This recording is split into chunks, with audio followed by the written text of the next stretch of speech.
మంచితనం అనేది నీలో ఉంటే ఆ మంచితనం బట్టి ఇబ్బంది పడతావేమో కానీ నీ జీవితంలో ఎప్పటికీ నష్టాన్ని అయితే చూడవు.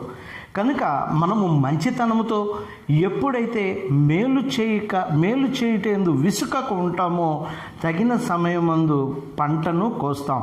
మన మంచితనము ఒక విత్తనము వలె వృద్ధి చెందుతూనే ఉంటుంది. కనుక దేవుని యొక్క ఆజ్ఞ ప్రకారం ఒకరి గురించి ఒకరు ప్రార్థన చేయడం, ఒకరి భారములు ఒకరు భరించడం, ఒకరి పాపములు ఒకరు ఒప్పుకొని క్షమించుకోవడం, ఇది దేవుని యొక్క రాజ్య సంబంధుల యొక్క లక్షణాలు.